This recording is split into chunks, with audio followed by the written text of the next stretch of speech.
Hello दोस्तों, इस video में हम पढ़ेंगे कि मध्य प्रदेश के कौन कौन से उपनाम हैं और कौन से नामों से जाना जाता है मध्य प्रदेश को, और मध्य प्रदेश की कौन कौन सी विशिष्ट राजधानियां हैं, जैसे खेल राजधानी कौन सी है, कोयला राजधानी कौन सी है। तो ये सारे क्वेश्चन आपसे पूछे जाते हैं। और मध्य प्रदेश में के जो विभिन्न नाम हैं उनके पीछे एक विशेष कारण है, इसलिए उनका नाम जो है रखा गया है। तो आपको यदि उनका विशिष्ट कारण पता चल जाएगा तो आप इनको आसानी से याद रख सकते हैं। तो आइए देखते हैं कौन कौन से नाम हैं।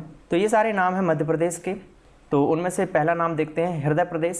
ठीक है, हृदय प्रदेश तो आसान है, जैसा कि एक व्यक्ति के शरीर में, मानव शरीर की बात करें तो हृदय जो है बिल्कुल मध्य में होता है, सेंटर में होता है। इसी प्रकार जो है मध्य प्रदेश की स्थिति और लोकेशन भी भारत के नक्शे में आप देखेंगे तो बिल्कुल सेंटर में है या मध्य में है, इसलिए इसको हृदय प्रदेश भी कहा जाता है। नदियों का मायका भी बोलते हैं मध्य प्रदेश को, क्योंकि मध्य प्रदेश में बहुत सारी नदियाँ बहती हैं। विश्व की सबसे ज़्यादा नदियां जो है भारत में बहती हैं, और उसमें से भी मध्य प्रदेश की बात करूं तो भारत की सबसे ज़्यादा नदियां जो है मध्य प्रदेश में बहती हैं। छोटी बड़ी नदियां मिलाकर 207 नदियां लगभग मध्य प्रदेश में बहती हैं। उनमें से सबसे बड़ी नदी है नर्मदा नदी। मध्य प्रदेश की सबसे बड़ी नदी है नर्मदा नदी। और यदि मैं बात करूँ मध्य प्रदेश की गंगा कौन सी नदी को बोलते हैं, तो उसके आंसर आपको जो है कहीं कहीं पे मिलेगा बेतवा और कहीं कहीं पे मिलेगा नर्मदा। यदि आपके ऑप्शन में आता है बेतवा तो आप बेतवा टिक करेंगे, यदि नर्मदा रहता है तो नर्मदा को सही करेंगे। ऐसा क्यों है? क्योंकि यदि मैं प्रदूषण की बात करूं, प्रदूषण की दृष्टि से जो है बेतवा जो है गंगा से इसकी तुलना की गई बेतवा नदी की। बेतवा काफ़ी प्रदूषित नदी है और गंगा भी काफ़ी प्रदूषित है, तो उसकी तुलना जो है बेतवा से करते हैं। और यदि मैं बात करूं पवित्रता की, तो गंगा जो है भारत की सबसे पवित्र नदी मानी जाती है, और मध्य प्रदेश की पवित्र नदी कौन सी है? नर्मदा। और फिर उस दृष्टि से मध्य प्रदेश की गंगा नर्मदा नदी को कहा जाता है। एक बात और, मालवा की गंगा किसको बोलते हैं? वो है शिप्रा नदी। शिप्रा नदी बहती है उज्जैन में, तो मालवा की गंगा बोलते हैं शिप्रा नदी को।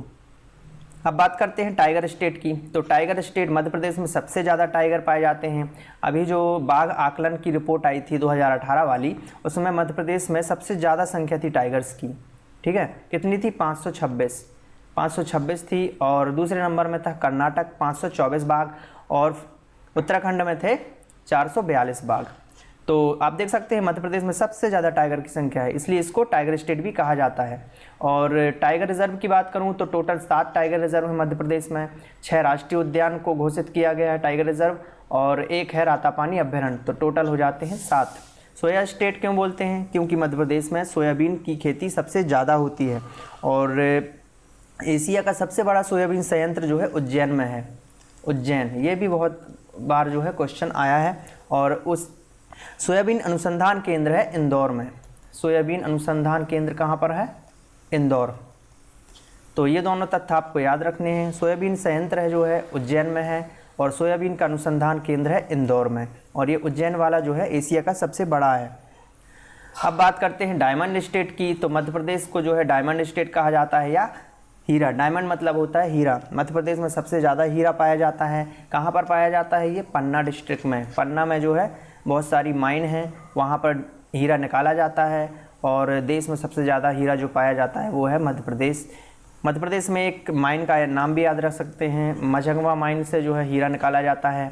मध्य प्रदेश को लघु भारत भी कहा जाता है, और एक हृदय प्रदेश, और एक नाम और है सेंट्रल इंडिया। ठीक है, जब मध्य प्रदेश का गठन नहीं हुआ था उसके पहले मध्य प्रदेश को सेंट्रल इंडिया के नाम से ही जाना जाता था। आइए इसकी एक कहानी देखते हैं।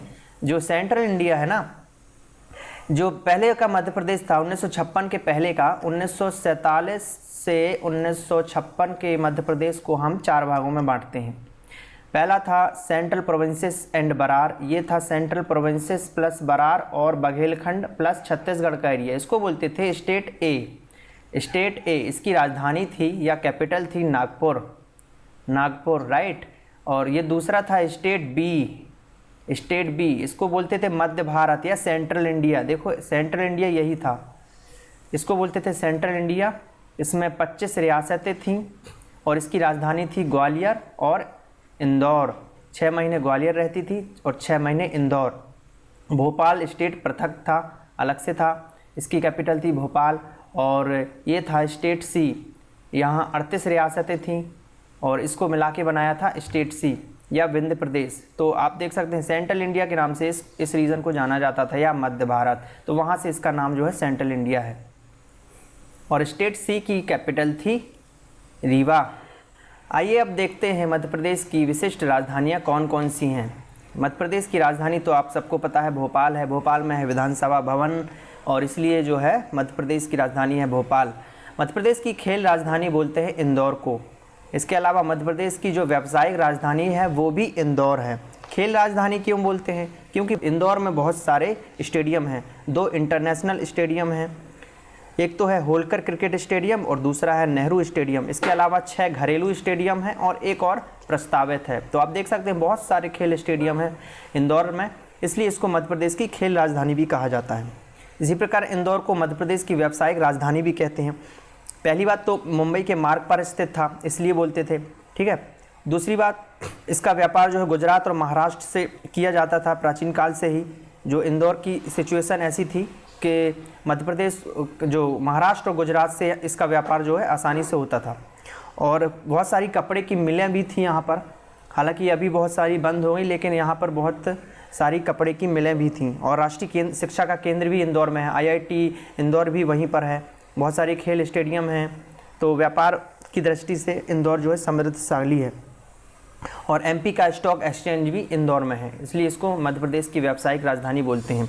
और एक नाम इसका ये भी है कि मिनी मुंबई भी बोलते हैं इंदौर को, मिनी मुंबई। मध्य प्रदेश की ग्रीष्मकालीन राजधानी बोलते हैं पचमढ़ी को। पचमढ़ी का टेम्परेचर काफ़ी कम रहता है और इसलिए इसको कि जो है ग्रीष्मकालीन राजधानी भी कहते हैं। और एकमात्र हिल स्टेशन भी पचमढ़ी में है। और 1967 के पहले तक जो है मध्य प्रदेश की राजधानी भी ग्रीष्मकालीन यहीं पर हुआ करती थी। मध्य प्रदेश की मैग्नीज राजधानी बोलते हैं बालाघाट को। मध्य प्रदेश में जो है मैग्नीज के भंडार बालाघाट में मिलेंगे और छिंदवाड़ा में, तो सबसे ज़्यादा है बालाघाट में, इसलिए इसको मैग्नीज राजधानी भी बोलते हैं। खनिज भंडारों की दृष्टि से जो है मध्य प्रदेश का तीसरा स्थान है, ये भी याद रख सकते हैं आप। और खनिज नीति आई थी 1995 में, खनिज नीति घोषित की गई थी 1995 में। और राज्य खनिज निगम की स्थापना हुई थी 1962 में। इसके बाद मध्य प्रदेश की संस्कार राजधानी जो क्या है, संस्कार राजधानी या संस्कार राजधानी है जबलपुर। जबलपुर, राइट। जब आचार्य विनोबा भावे स्वतंत्रता संग्राम के दौरान जबलपुर आए थे तो उनका सादर सत्कार या स्वागत यहाँ के लोगों ने बड़े ही विनम्रता से किया, बहुत ही अच्छे से उनका सम्मान किया। इस कारण काफ़ी प्रभावित हुए वो यहाँ के लोगों से। और इस कारण जो है आचार्य विनोबा भावे ने जबलपुर शहर को संस्कार राजधानी के नाम से संबोधित किया और शहर का नाम जो है संस्कार राजधानी रख दिया। मध्य प्रदेश की कोयला राजधानी बोलते हैं सिंगरौली को। यहाँ पर कोयले की बहुत मोटी मोटी चट्टानें हैं, बहुत मोटी मोटी परतें हैं कोयले की। और कोयले की दृष्टि से, कोयला उत्पादन की दृष्टि से सिंगरौली बहुत ही समृद्धशाली है। कोयले को जो है, कोयले को काला हीरा भी बोलते हैं। और सिंगरौली जो है ऊर्जा राजधानी के नाम से भी जाना जाता है। मध्य प्रदेश की ऊर्जा राजधानी सिंगरौली। राज्य की संगीत राजधानी है मैहर। मैहर कहाँ पड़ता है? ये है सतना डिस्ट्रिक्ट में।